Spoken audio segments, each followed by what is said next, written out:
The other day I was thinking, my sights let me see things, but what if my sights need to see something? And as if they were reading my mind, Pinty showed up and said, "Hey, we solved this problem. We put a sight on your sight so that you can sight your sights while you're seeing things." And I said, great, that's exactly what I need. I need my sights to see my sights, to know that I'm sighting things properly.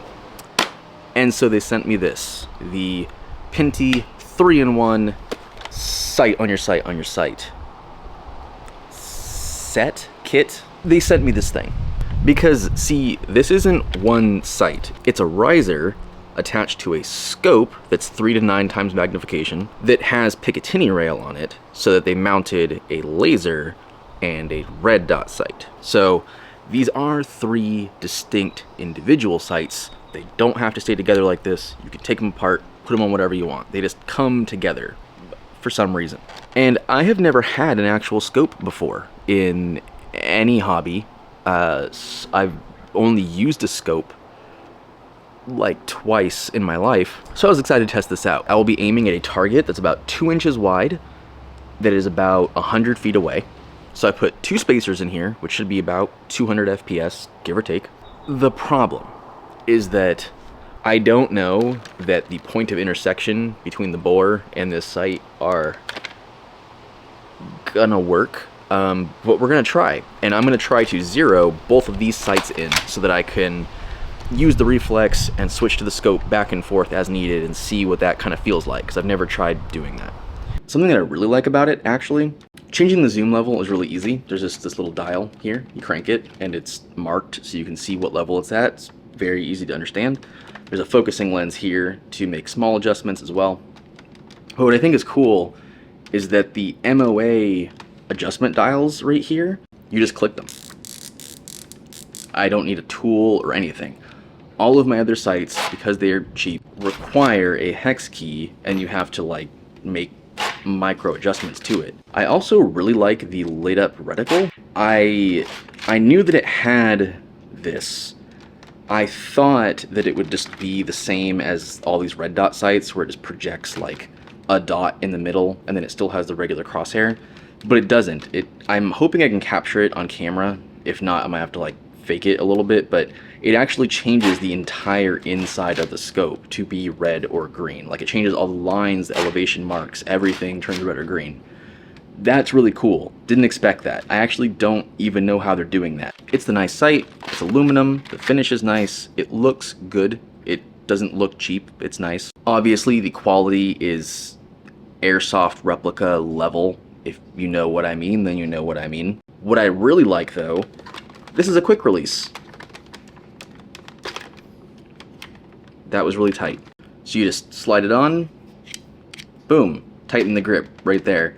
Super fast and easy. I like that a lot. Everything else about it is the same as all the other red dot sights. It's a different housing that I haven't seen before.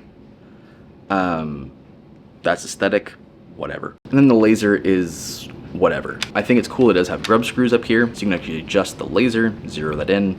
I couldn't test it very well because the batteries that it came with died like instantly. It's not really Pinty's fault. Batteries that sit in a factory for long periods of time tend to die, and these batteries are mass produced and sent to everywhere. So these batteries happen to be dead, and I don't have any other ones on me because they're a really weird specific size. I assume that it's a laser, and it works like a laser. Lastly, I like that this riser is just that.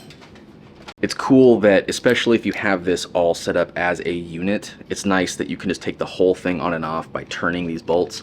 I really appreciate when things don't require tools. Do that more often, people. So, wind, work with me. What was I saying? So, still, even without the riser, if I'm aiming for the very bottom of the scope, my dart was landing like here. Which is not great, but again, I can only get so far away. The scope itself seems good. The field of view is a little small. If your eye is like not exactly aligned with it, you basically just can't see anything, which is especially a problem now that I lowered it. It was a lot easier to see through the scope when it was on the riser.